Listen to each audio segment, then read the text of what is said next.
یہ آپ بات یاد رکھیے گا، میری تو کوئی حیثیت ہی نہیں ہے نا، میں سید بھی حضور کی وجہ سے ہی بنا ہوا ہوں نا، میری تو اندر کوئی حیثیت نہیں ہے نا۔ ہاں مجھے بھی اگر لوگ مانتے ہیں تو حضور کی وجہ سے مانتے ہیں، یوں تو سید بھی ہو، مرزا بھی ہو، افغان بھی ہو، تم سبھی کچھ ہو، بتاؤ مسلمان بھی ہو۔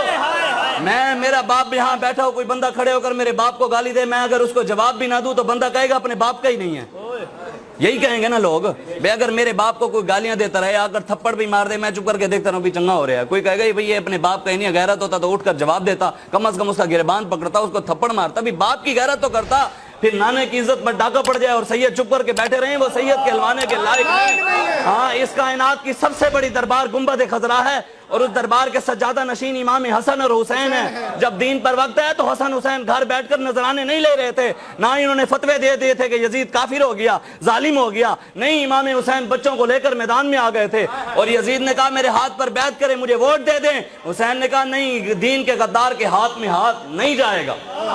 عاشق سوئی حقیقی جیڑا قتل معشوق دے مننے ہو، عاشق سوئی حقیقی جیڑا قتل معشوق دے مننے ہو، سچا عشق حسین علی دا باہو، سر دے وے راز نہ بھنے ہو۔ پر میں سر دے دیا امام حسین نے، لیکن دین پر آنچ نہیں آنے دی۔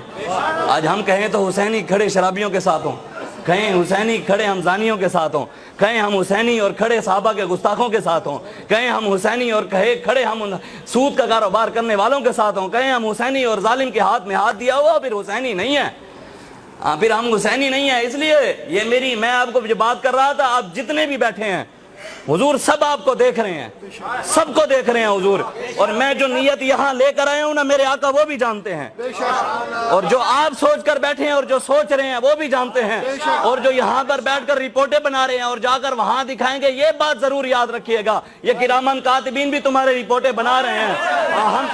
ہم تو پرچے بھگت رہے ہیں اور بھگت بھی لیں گے، اور ضمانتوں کے ذریعے حضور کی نالین کی خاک کے صدقے آ بھی جائیں گے باہر، لیکن وہاں پر بھی ایک عدالت لگے گی اور یہ پرچے وہاں بھی پیش ہوں گے، وہاں ضمانتی صرف رسول اللہ ہی ہوں گے۔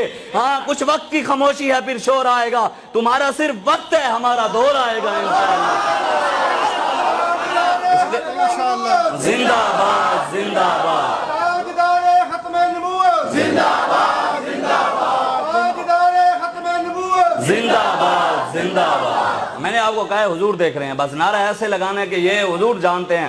یہ نعرہ تو وہ بابا جی سناتے ہیں کہ میرے پاس ایک بندہ آیا، جو بندی تھا، اس نے آ کر مجھے کہا کہ میں نے خواب میں دیکھا، روضہ رسول کے پاس میں موجود تھا، خواب میں حضور کی زیارت کی، اور حضور کے پاس کچھ نوجوان ہزاروں کی تعداد میں حضور کی بارگاہ میں لائے گئے۔ حضور نے پوچھا یہ کون ہے، تو فرمایا یہ لبیک والے ہیں۔ تو حضور نے کہا نعرہ لگاؤ پھر، سبحان اللہ، بابا جی لبیک، لبیک یا رسول اللہ لبیک، لبیک، لبیک، یا رسول اللہ لبیک، لبیک، لبیک۔ یہ تو قرآن کی آیت ہے، النبی اولیٰ بالمومنین من انفسہم۔ اللہ نے ارشاد فرمایا نبی تمہاری جانوں سے بھی زیادہ قریب ہیں۔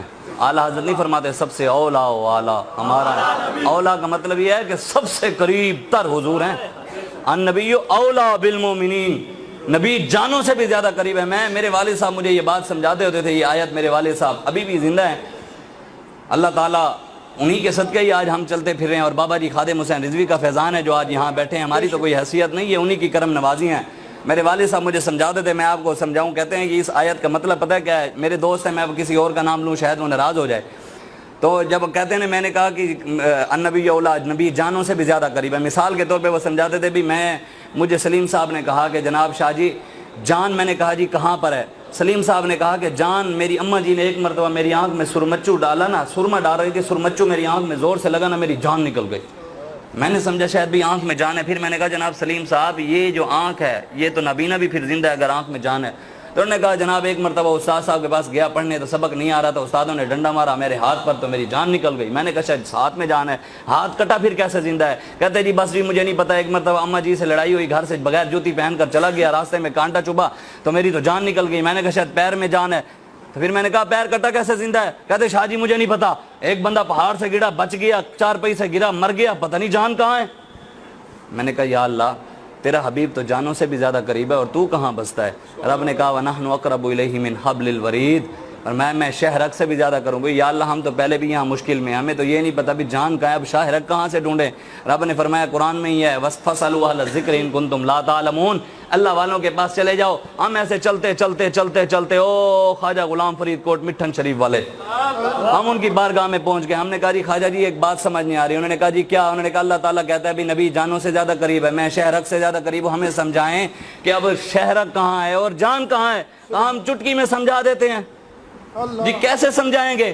کہا یارو جہاں جان وہاں شہرک, جہاں جان وہاں شہرک, جہاں شہرک وہاں جان.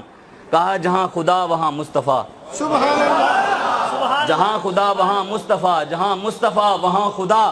کہا میاں یہ لفظاں دے جھیڑے ہیں, مطلب یہ لفظوں کی ہیر پھیر ہے. ابھی ایک شہرک سے زیادہ قریب ہے, ایک جان سے زیادہ قریب ہے, بس لفظ چینج ہے, باقی ہیں دونوں ہی ایک. محمد محمد کریں دے ہیں جی, محمد محمد کریں دے گزر گئی, احد نال احمد ملیں دے گزر گئی, خدا کو ڈٹھو سے محمد دے اولے, محمد محمد پکیں دے گزر گئی. حقیقت محمد دی پا کوئی نہیں سکدا, اتھاں چپ دی جاہے اللہ کوئی نہیں سکدا. ڈاڑھے علیسو عمل ہفت تھی سن, عمل ہفت تھائے ہوئے ولا کوئی نہیں سکدا. اساں نت محمد دیا ناتاں بڑے سوں, اساں وانگ ناتاں بڑا کوئی نہیں سکدا. مذاہب دے جھگڑے اساں چھوڑ بیٹھے, پر محبت دا جھگڑا چھڑا کوئی نہیں سکدا. ہمارے کہا میاں اے لفظاں دے جھیڑے ہیں, ڈوہیں راہ دے ہکے ویڑے ہیں. ایک ویڑا سمجھتے ہیں نا آپ سراکی میں کہتے ہیں جو پورے گھر والے جس ویڑے میں رہتے ہیں, میاں اے لفظاں دے جھیڑے ہیں, ڈوہیں راہ دے ہکے ویڑے ہیں. اے ویڑے کیڑے ہیں ایمان والے جیڑے ہیں. اللہ خلقت دی جی کو گولے ہر دم فرید دے کولے. بس ہاں حضور سے, حضور جانتے ہیں, حضور ہماری جانوں سے بھی زیادہ قریب ہے, حضور دیکھ رہے ہیں, بس حضور کے ساتھ محبت اتنی کرنی ہے. لبیک یا رسول اللہ کا نعرہ یہ تو قسمت کی بات ہے نا, اللہ تعالیٰ نے ہماری زبانوں, کسی کی قسمت میں کسی کا نعرہ ہے, کسی کی قسمت میں کسی کا نعرہ ہے, کسی کی قسمت میں کسی کا نعرہ ہے.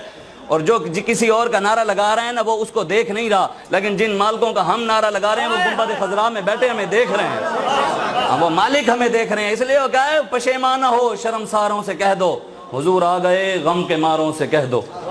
پشیمانہ ہو شرمساروں سے کہہ دو حضور آ گئے غم کے ماروں سے کہہ دو. وہ چلے ہیں سوئے عرش اعظم, وہ چلے ہیں سوئے عرش اعظم, ادب سے رہیں چاند تاروں سے کہہ دو. ادب سے رہیں, حضور آ رہے ہیں. حضور کی بات جب آئے تو وہاں پر سر جھکا دینا چاہیے. یہ نہیں ہے کہ جی فلاں, یہ کہ جی فلاں حضور کے دین, حضور کی ختم نبوت کے ساتھ غداریاں ہو گئیں, ناموس رسالت کے ساتھ غداریاں ہو گئیں. یہاں پر پاکستان کے اندر سود کا کاروبار ہے, نوجوان پرپال کمپنی کے پیچھے لگ گئے ہیں, آن لائن کمپنیاں چل رہی ہیں, وہ سود کا کاروبار کروا رہی ہیں باہر سے آ کر, اور مسلمان بھی حلال کو چھوڑ کر حرام کے پیچھے لگتا رہ جا رہا ہے. نوجوان 50,000 یا لاکھ روپیہ آن لائن کمپنیوں میں ڈال کر, وہ اسپیس لیش اور پرپال نامی کمپنیاں آ گئی ہیں, وہ چاہتے ہیں کہ مسلمان سود کی طرف آئیں. سود اتنا بڑا گناہ ہے, حضور نے فرمایا ہے جس نے سود کا 1 درہم کھایا نا وہ اس سے بھی بدتر ہے کوئی بندہ کعبے کے اندر 72 بار زنا کرے. سود کا 1 درہم کھانے والا ایسے ہے جیسے اس نے 36 بار اپنی ماں کے ساتھ زنا کیا. آج کوئی حلال کی ہمیں پتہ ہی نہیں ہے, اسلام نے ہمیں